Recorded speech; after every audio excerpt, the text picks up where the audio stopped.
Anything can be forgiven. Forgiveness is a superpower that you're probably not using in your life. It's the secret to peace in your heart, in your body, in your mind, between you and other people, and in the world. Hello, hi, and a warm welcome to the Samadhi Podcast, a series of short talks and guided meditations that help you become a happier, more peaceful and positive person.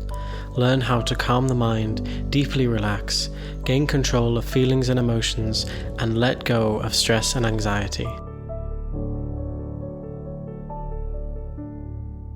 I am really delighted to introduce Barbara J. Hunt this week, forgiveness specialist, coach, workshop, retreat leader, author, musician, bit of everything. She has been studying and working in the self-development space for more than 25 years through many different avenues and schools, I believe, including Buddhist and Sufi traditions as well.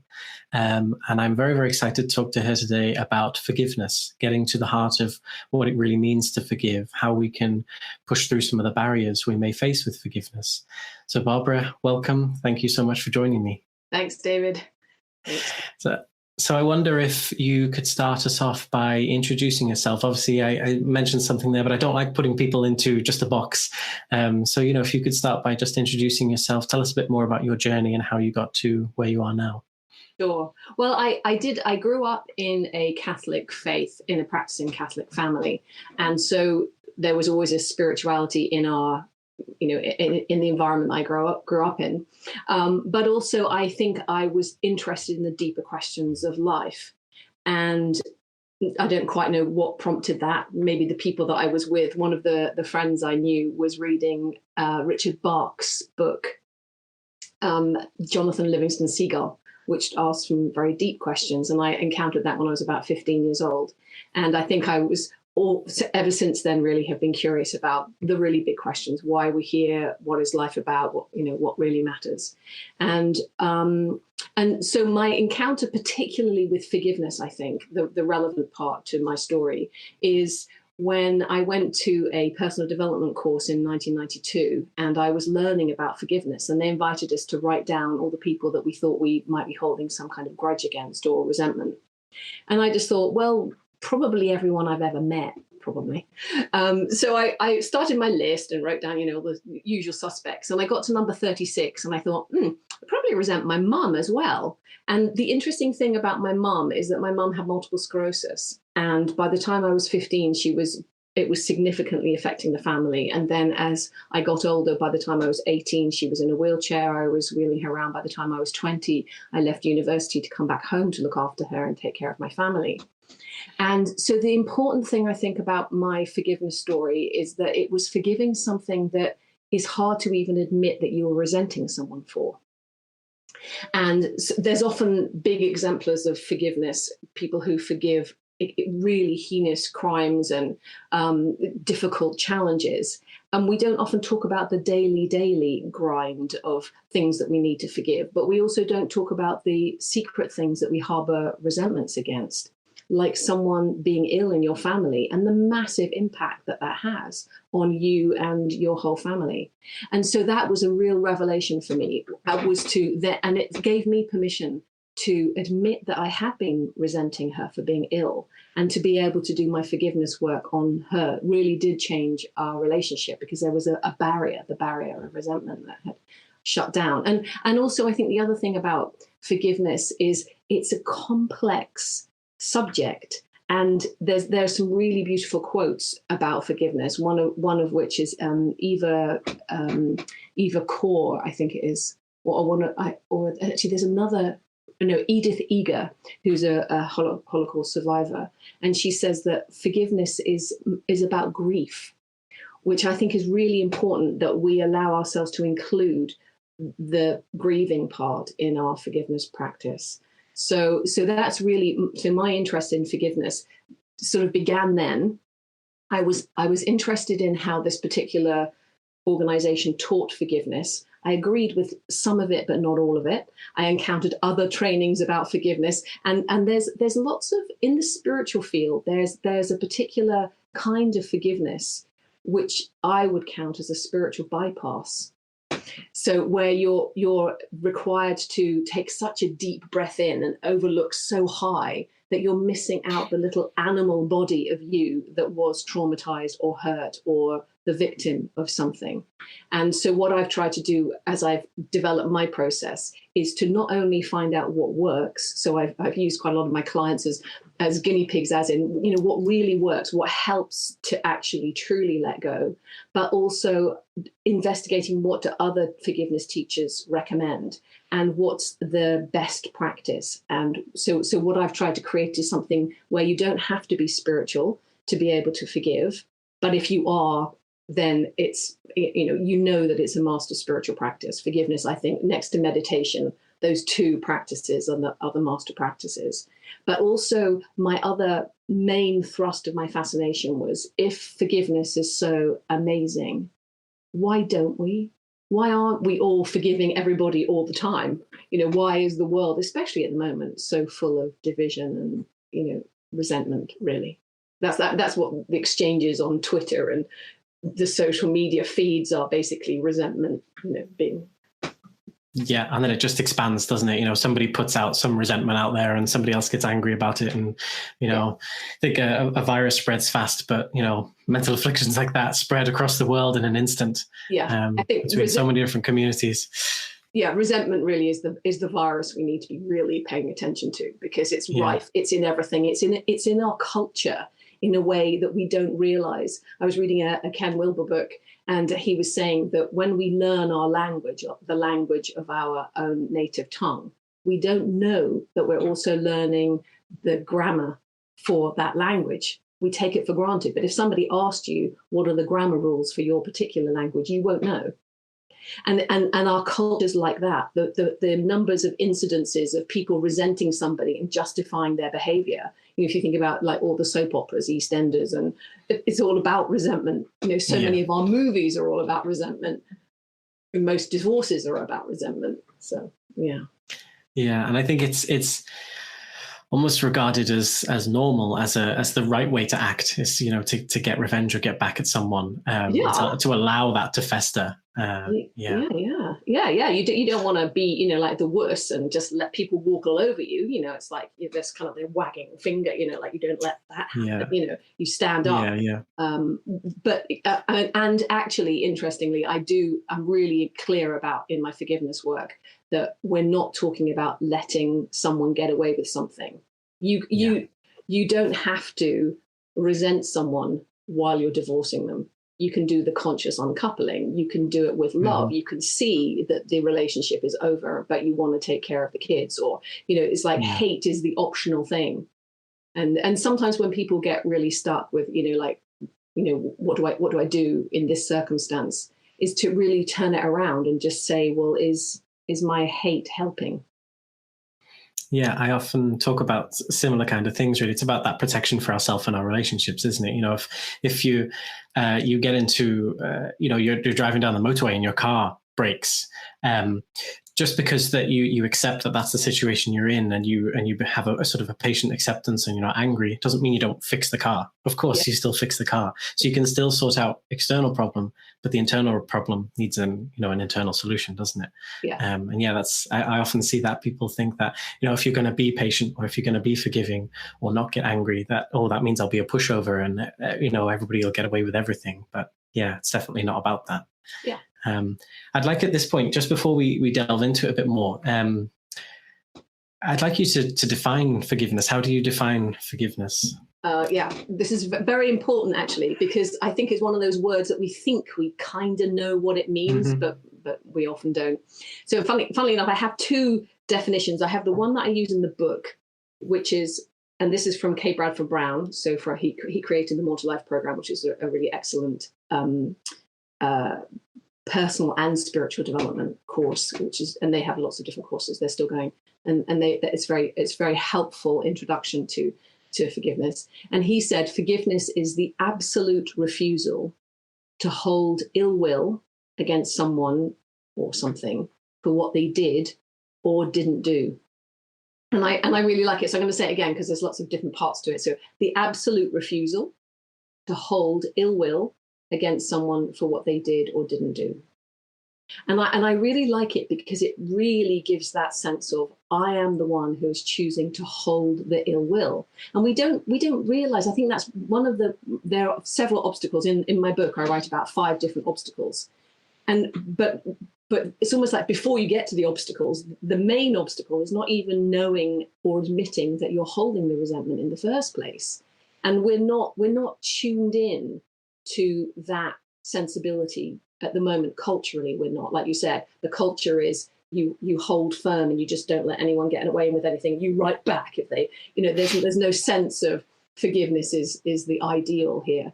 But so that's the definition I use in the book, because it's a very clear thing. It's about I'm not holding on. If you imagine, like, you kind of collect up the resentment over the years, the things that people do, and they keep doing things, and so you end up with this kind of like huge collection of stuff that like is your ill will that you're holding, and you're nurturing it really most of the time, and kind of going over it and just they did do that, and you're kind of like collecting up this whole I don't know, catalogue of grievances that the other person has done, particularly if you're in a long-term relationship. And the absolute refusal just means that I'm putting it down. So I'm going free. I'm not holding it. It doesn't mean that it didn't happen. Yeah, it happened, but I'm not carrying it around with me. So I go free. And that's why I really like Hip Rapper Brand's definition, because he talks about the absolute refusal. So there's no am I kind of sort of resenting somebody. It's like being pregnant. You either are or you aren't, or you haven't done your test yet. So this is I go free by not holding the resentment. But also the other more sort of meta version of forgiveness, which is more really the outcome of forgiveness that I use, which is coming to a sense of peace, release, and reconciliation inside yourself about something or someone. And I really like that one too, because because that's the, like you were saying, it's the internal experience. Yeah. It's about your heart. I always think forgiveness is about spring cleaning your own heart, and it's letting go of the stuff that builds up in there. And things build up. I mean, if we're just honest about it, people are not always doing the things we want them to do, and so therefore that's where you get a little grievance. The minute someone is not doing what you want, that's it. A little grievance. Yeah. I really like those two. I think you can see quite clearly in the two of them, the thread that's there is that it's wholehearted, right? It's with your entire being. It's not something you pay lip service to, I forgive you. But it's something that comes from within. And like you said, that second definition, that the peace that comes from wholeheartedly forgiving, not sort of just paying lip service to it. Yeah. I often, just to touch upon what you were just saying there, actually, I often talk about this concept of attachment and aversion, in Buddhism, and, this way of viewing people and other things through these filters, So we see in the case of attachment, somebody as a source of our happiness or our pleasure. So they bring us, this pleasure, they bring us this joy, and then we start to expect that from them, don't we? It's almost like their duty, keep providing us with pleasure, with happiness, and we put that expectation out there. And then the moment that it's out there, they have to be this way, not that way. It has to go perfectly.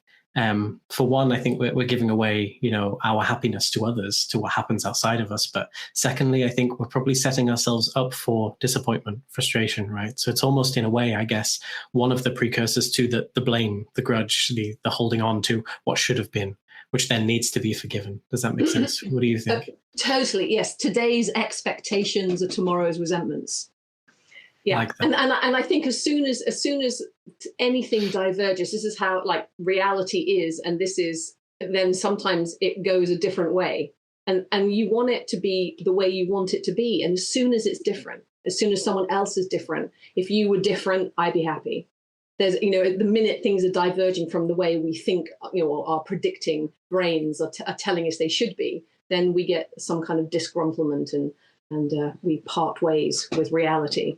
And that's why the second definition about being at peace and reconciliation is, yes, this did happen. That person did do that. They did say that. That did happen to me when I was a child. It's about really coming back to the reality of it rather than, but it shouldn't have happened. My parents shouldn't have sent me to boarding school. They shouldn't have moved house when I was 6. It's like that kind of, the things that we, wherever we're diverging from the reality.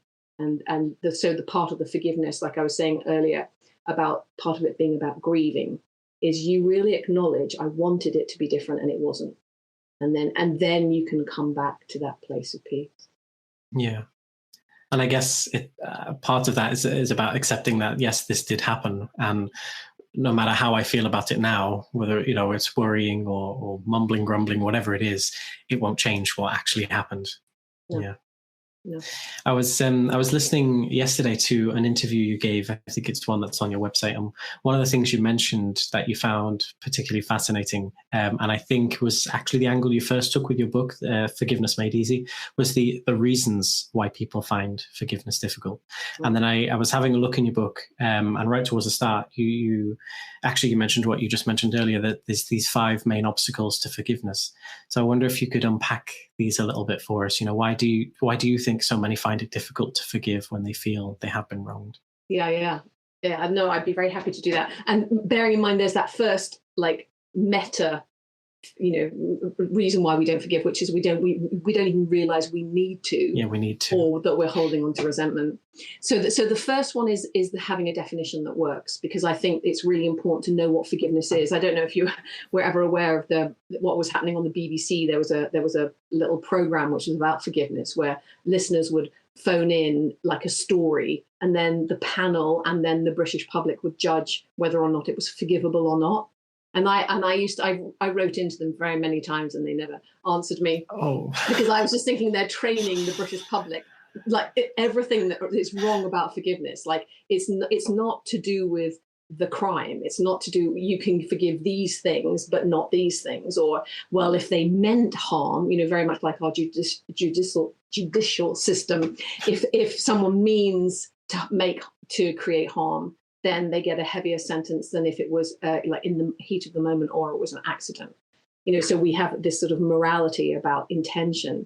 And so this sort of panel of people judging, and then the British public going, well, I wouldn't forgive him, and then other people go, well, I've done something similar to that, so I would, and it's this very random attitude towards forgiveness. So having a definition that you can really clearly use, so the one I use is the Cape Bradford Brown one, is that that you've let go of your forgiveness because my hands are free and empty. I've consciously made that decision.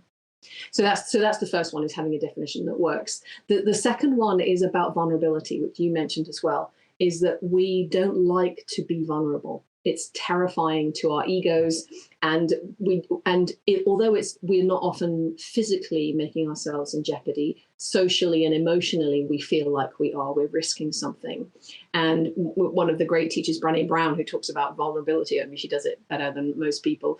So I don't have much to add to what she has to say, but it's a really important part of why we don't want to forgive, because we think it means giving the other person the advantage, or that we will make ourselves too open and therefore woundable. And the truth is, the root of the word vulnerable comes from the ability to vulner, which is to be wounded, which means we can be wounded, or the way we make meaning, we can be wounded. Because if you actually said, all the metaphors that we talk in, like my heart is broken, well, it's not actually broken. I mean, I know that there are physiological things that happen in your heart, like the octopus heart, when the things swell up and misshapen when you lose somebody. So there are physiological things that happen.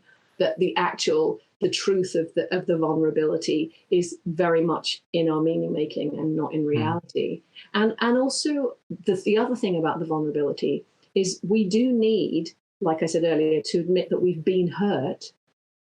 And we do sometimes, that's what we want to avoid. We want to avoid really acknowledging, actually, that was a tough thing to go through. I really wished that hadn't happened. Like if you've ever had anybody who has been ill in your family, or an accident, or the loss of a pet, all those things, they're hard to bear. And so, but being vulnerable is something that we want to avoid. But actually the truth is if you let yourself feel those things, then they pass. I think it's our resistance to them that is hardest to counter. Yeah.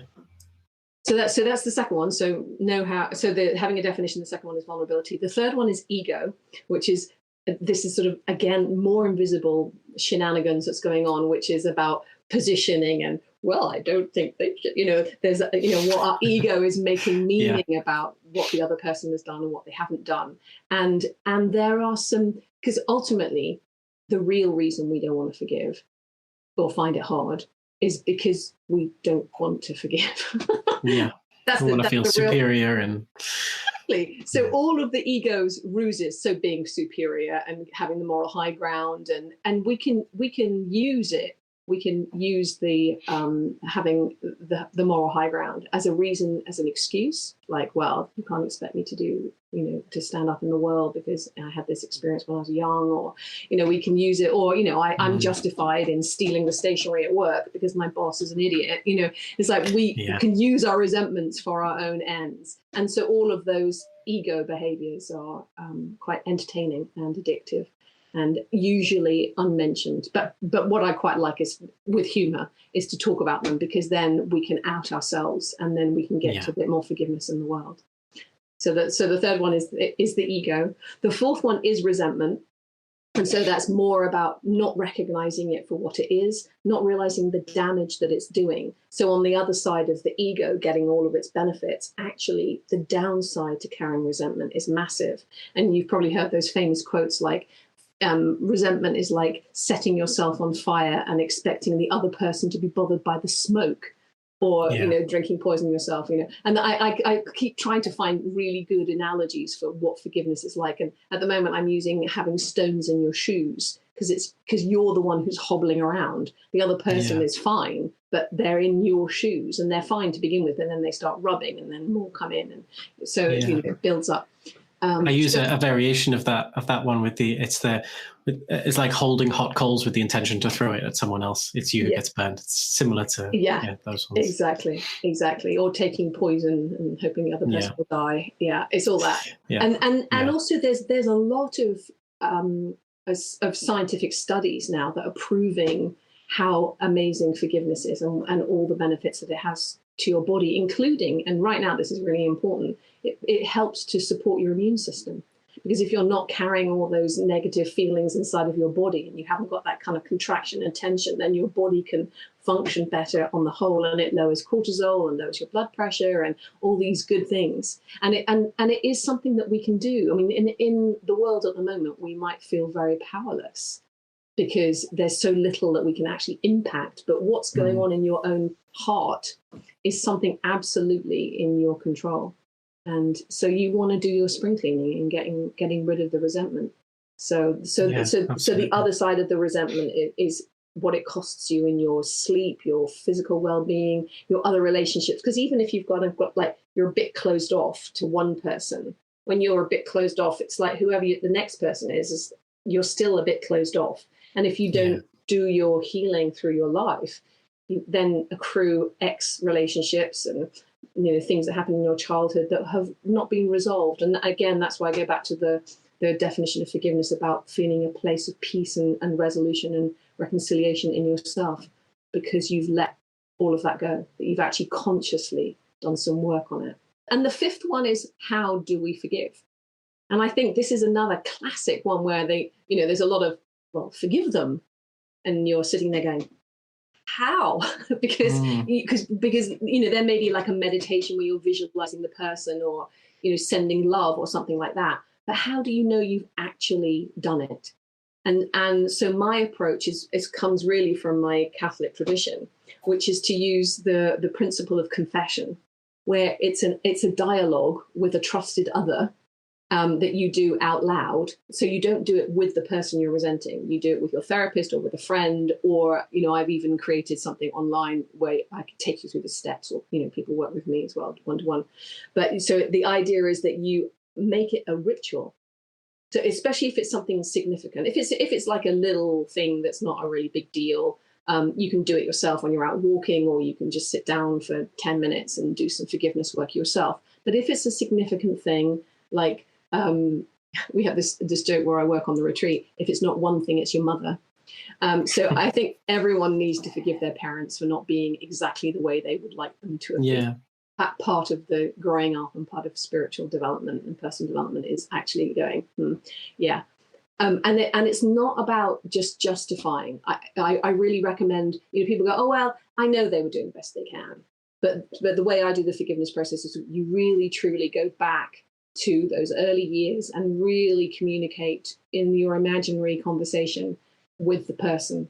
And so my method is to have an imaginary conversation out loud with the person concerned, and that's how you get that sense of resolution. And you're going backwards and forwards, and there's different steps to it where you're actually taking the position of the other, which is a really important part of the healing process. And then another step where you go higher, which William Ury, who's a peace negotiator, he calls it going to the balcony, where you take a higher perspective and you look down on the stage of your life and at the players, and you're one of the players, and you see, a different perspective, and you take a broader view. And I sometimes say to my clients, it's like going up like Scrooge in The Christmas Carol. He gets taken up by the ghosts of past, present, and future, and then he looks at his life. So it's like that. So I think having a method, having a ritual that you can do, a practice that you can do, is like, that's, to me, that's a mental health practice that everybody should be taught. And that's kind of what I'm on. That's why I'm wanting to talk to as many people as possible at the moment and spread the word, because I do think it's an essential mental and emotional health practice and spiritual practice that we don't recognize, or it's not taught in a way that I think is effective. Yeah, I think a lot of it just seems to be, not even aware that it is a problem, that it is poisoning our heart and disconnecting us from others, right? Yeah. And sort of what you said there was quite interesting about, for as long as we're holding some resentment for some people in our life, it sort of closes us off from new people in our life. And we're sort of carrying that. And I guess it's closely related to trust. If you feel like you've been bitten in the past, you sort of have a problem trusting people that you come into contact with. Yeah. But yeah, it seems to be like there's a lot of different reasons why forgiveness isn't easy or natural to us. Like you went through those, and probably a lot of that does stem from that ego and that sense of sort of, like you were talking about at the end there, the whole the closed perspective sort of thing, right? It's you're very down here on the ground level, just dealing with what's happening, not really taking that bird's eye view, not seeing it from the other's perspective, just sort of seeing it from I'm hurt, my well-being, my pain, and that's all that sort of matters. And I think one of the reasons I love the Brahma Viharas that you said, metta, loving kindness, compassion, is like that they're born out of that recognition that we all, at our very core, want to be happy, want to be free of pain, but we don't really know how a lot of the time. So many of the things we do that people, that people can hold a grudge for, comes from the fact that we were looking for something. We were looking for something better, a bit of pleasure, a bit of happiness, whatever it was. And our intentions, was to find happiness or to avoid pain. It just came out in a really awful way, perhaps. So yeah, it's very interesting. So I guess, so you mentioned one practice there about sort of having this conversation, this visualization. Are there other practices to sort of counter these 5? Do you have maybe a practice for each of the 5, or does this visualization sort of seem to work for all? The whole forgiveness made easy process is 7 steps.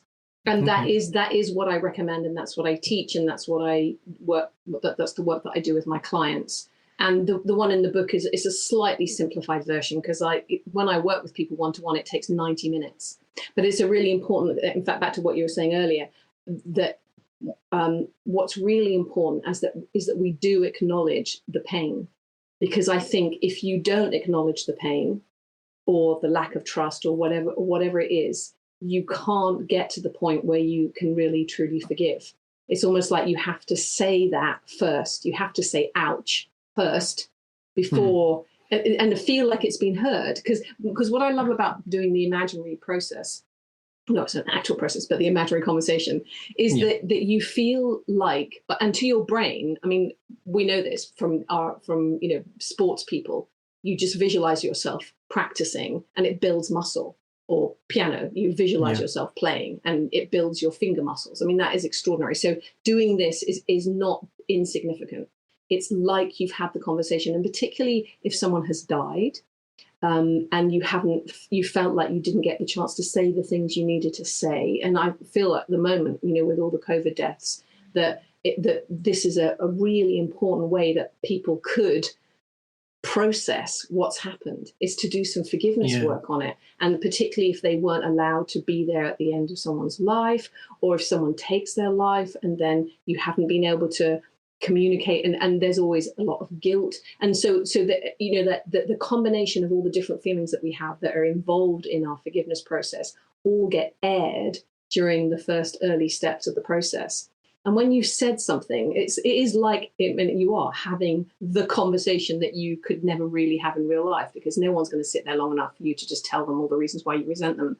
Partly because that's to do with you. It's not to do with them. I used to resent my mum for wearing pop socks.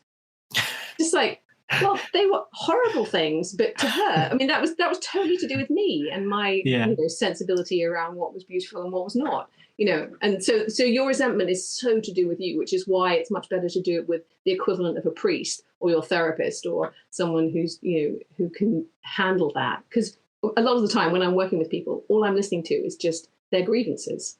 Yeah. But I keep saying, is there anything else? Is there anything else? Is there anything else? Because there's usually more. And then I say, check your back pockets. And then there's, oh, yes, and the other thing they did, you know, and then you've got a whole new kind of like collection of other things. Yeah. And it's really important. And in my experience of having, you know, coached like hundreds of people through their processes, maybe even thousands now, is that unless you do that part, you can't get to the forgiveness part. So it's almost like you have to admit your grievance and you know, you have to basically air all of this, like get your cupboard. You can't clean a cupboard without getting all the stuff out, to get it out first. And then you can move on. So a lot of people, I mean, do spend time ruminating about, you know, the conversation that they wanted to have, or you know, next time I see them, I will tell them this, this, and this. What would you say is the difference between that sort of unhealthy rumination, in a way, of going over things, and this part of the process? What's different? What's healing about it? So if you do this as part of your forgiveness process, you only need to do it once. I mean, you may still need to go back another time, you know, maybe some years later. So I did some forgiveness work on my mum, like I said, at that time. So she was still alive then. And then a while after that, maybe like 10 years later, and she died by then, I did some more work on her, which was more really about what happened to me when I was even younger. And so there's a sense of, this is a process that you can use whenever you need to use it. And what often happens, like when I say to my clients, do you want your resentment back again? They go, oh no, you know, when they feel like they've dumped it all into the fire, you know, in the process. So there's a real sense that it is a one-way process only. And I think if you're ruminating, it's all going on inside of you. Whereas if you are saying it out loud, you feel like you're communicating it to the other person, and that they're hearing, and then they're able to respond. That's part of the process, is that they actually respond to you. Yeah, interesting. Yeah. I was, this is where I'd like to extend a question to you. That I was teaching a course recently on the Brahma Viharas, the four immeasurables. So we were looking at metta, loving kindness, and compassion. And I was asked a question, which I'm often asked when talking about these, but I'd love to extend it to you and hear your perspective. And the question was about, how can we have loving kindness? How can we have that wish that somebody be well, or have compassion, that, you know, that wish that somebody be free of suffering, for those who we see as truly evil in the world? And I guess it's the same part of that is, how can we forgive those?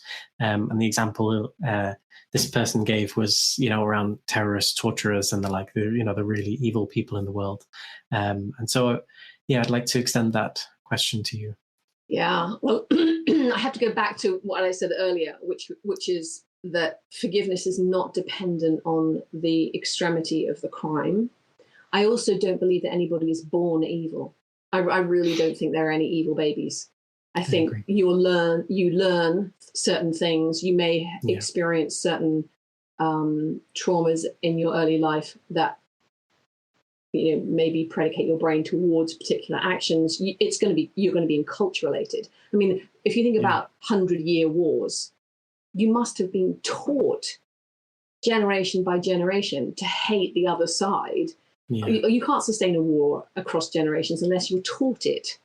You know, so my approach would be the same. Would be the same principles are, if you are resenting people who do hateful things in the world or evil things in the world, what's the benefit to you to hold the grievance? How is your hate helping? This would be a really good example of how is your hate helping? Because then there's just more hate in the world. There's two things you can do. One is you can forgive them.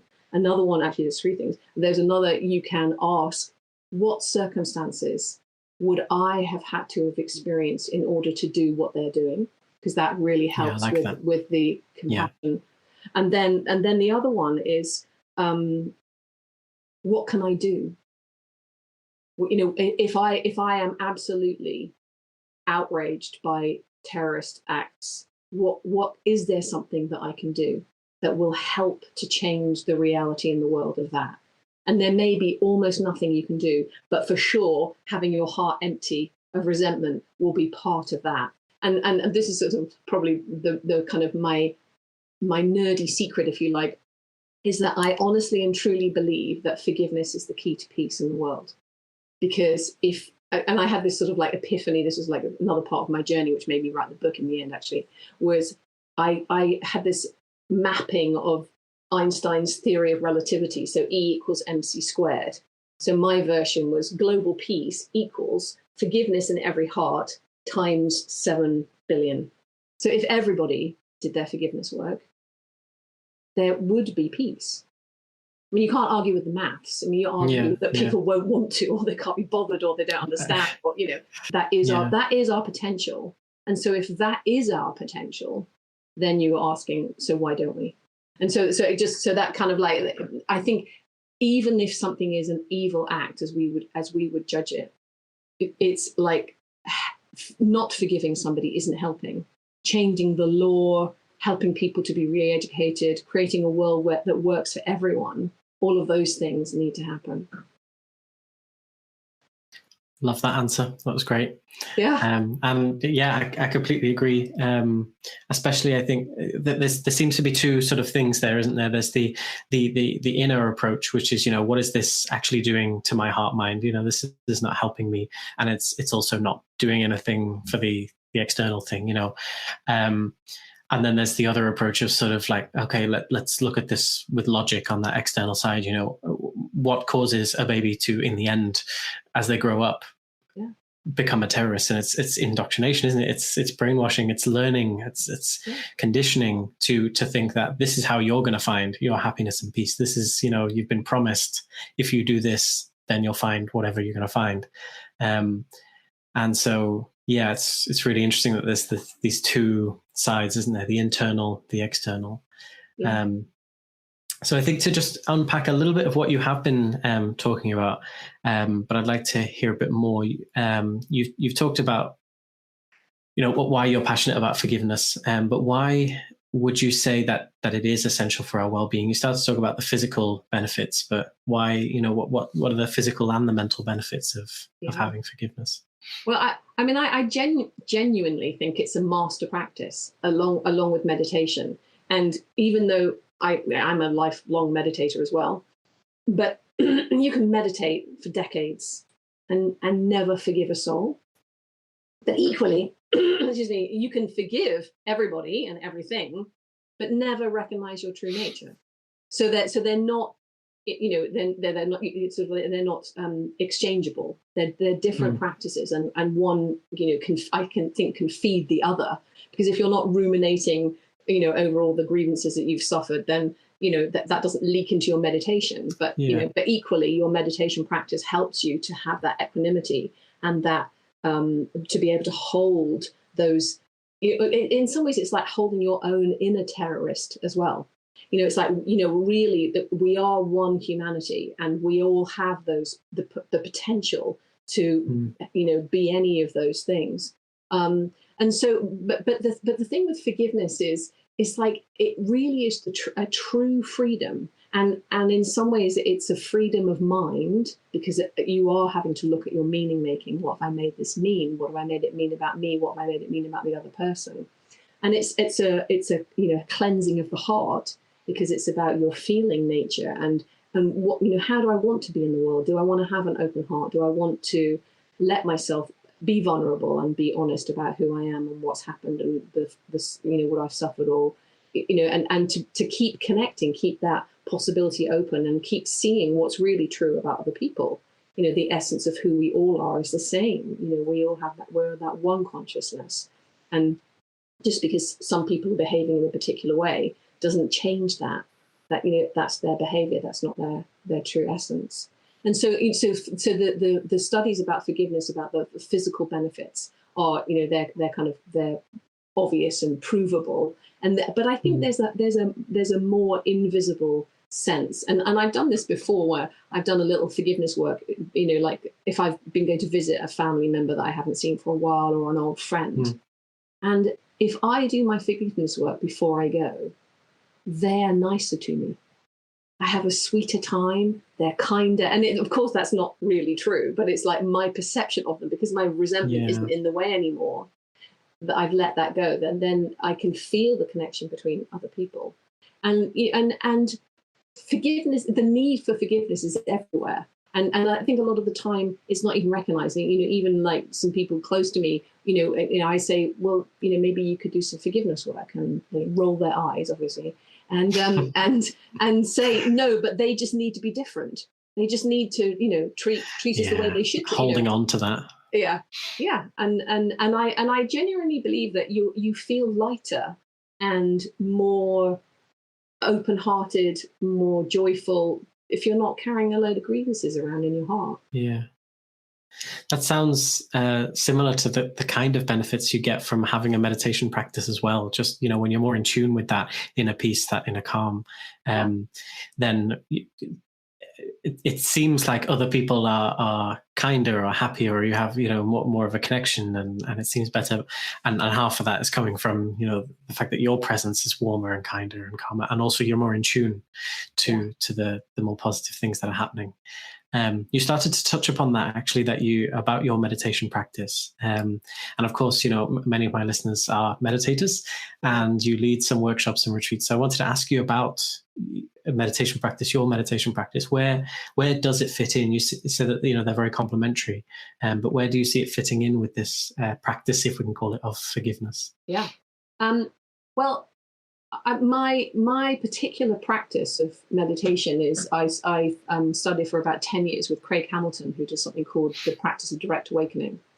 And so all you're doing is sitting down and practicing being awake as if you were. So you're being aware of awareness and being present as much as you can. And it's a very simple, it's kind of quite sort of Zen practice, actually. And there isn't any other practice in it. There's no compassionate, like a Buddhist practice. Just awareness of awareness. Yeah. So and but doing that, again, like you're saying, it helps you to not have the interference of all the other, parts of human nature. So it's a very pure experience. And also, for a while, we had a practice where we would co-meditate with each other. And for my experience, this was groundbreaking, because I knew that we were all describing the same place, the same thing that's not a thing. But like we were all like if you go into the center of your meditation, the experience that you're having is a universal experience that we all share. We might articulate it slightly differently, but it's this, we were describing or trying to articulate the same thing. And so to me, that was almost like proof that there's some other experience in life that is the mystery that you can't describe and you can't contain. And so for me, having that as it's almost like that's the container in which you would then do your forgiveness work. And so when I'm working with a client, I'm conscious that is their true nature, that all the resentment and stuff that's just in the way. And I've worked with perpetrators as well. People who have done things that we would all call unforgivable. And so it's the same. You hold the same space because that is their true nature, and you hold them with compassion. And the same principle applies, is that holding the resentment, even if they're resenting themselves or feel like they can't forgive themselves. And that's always one of the questions that I get the most, which is about, but what about self-forgiveness? As if it was somehow different. It's exactly the same principles. You're getting something out of it. If you're not forgiving yourself, it's an excuse for you to keep beating yourself up. It's hard because getting a bit of distance from yourself, because you're so close to your own ego, but getting a bit of distance is harder.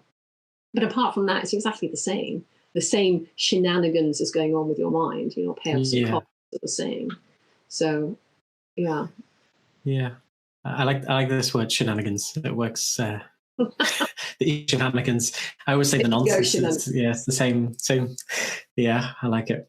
That sounds that's really insightful, isn't it? That in that meditation practice, you come to recognize that we all, at our core, at our ground of sort of our experience, is that peaceful, calm, luminous state of awareness that we can't really describe, but is it's the ground that we all have, and from that perspective, without the conditioning of body and brain and mind, there's no evil there. There's no, it's pure, unencumbered. I think as well, meditation cultivates self-awareness, doesn't it? Especially that practice of just awareness of awareness. And I think probably that self-awareness is essential, maybe to have this kind of mindset shift, to change our perspective, our internal story that we're telling ourselves about the situation, this person, their behaviors, without any sort of self-awareness that that's the story we're telling ourselves. We might not really have the control or the power to be able to change it, right? Absolutely right on. Because if you can't have that distance from being able to hear your own mind talk or being aware of your own meaning making, then you don't really have anything to say. You're just absolutely believing the story. And not seeing it as a story. And so exactly as you're saying, being able to meditate. Instant connection, isn't it? With whatever thought comes up, whatever emotion comes up, it's true. It must be believed. Awareness and the thought become the same thing. Yeah. Very interesting. So now I wanted to ask you a question that I'm going to be asking everyone on the podcast. And so if you had just a few minutes to talk to every single person in the world, let's say you had the attention of every ear in the world, and you can tell them just one thing, your top tip that would change their life and why, what would it be? If you could sort of just narrow it into one thing. A great question, but very challenging. It would be that you can forgive anything, that anything can be forgiven, and that forgiveness is a superpower that you're probably not using in your life, and it's the secret to peace in your heart, in your body, in your mind, between you and other people, and in the world. And my last little bit, I know this is like one thing, is go ahead. Your forgiveness is an act of amnesty for all humanity. I love that. That's amazing. Thank you. Amazing. I wanted to thank you so much. It's been such an interesting conversation, and I'm so grateful, for your time today. So, lastly, where can people find more about you? I think we've talked about your book, Forgiveness Made Easy. Where can people find that? Yeah, so that's all over the internet, also on Amazon and everywhere you can buy books. Although actually, having said that, it's not in bookstores because it's a print-on-demand book. But saves trees, and it's due to be out on audiobook too, which is really exciting. Hopefully, any minute now. And then I also have a website, forgivenessmadeeasy.co.uk. Amazing. Thank you so much for your time. Yeah, such a pleasure. Thanks very much.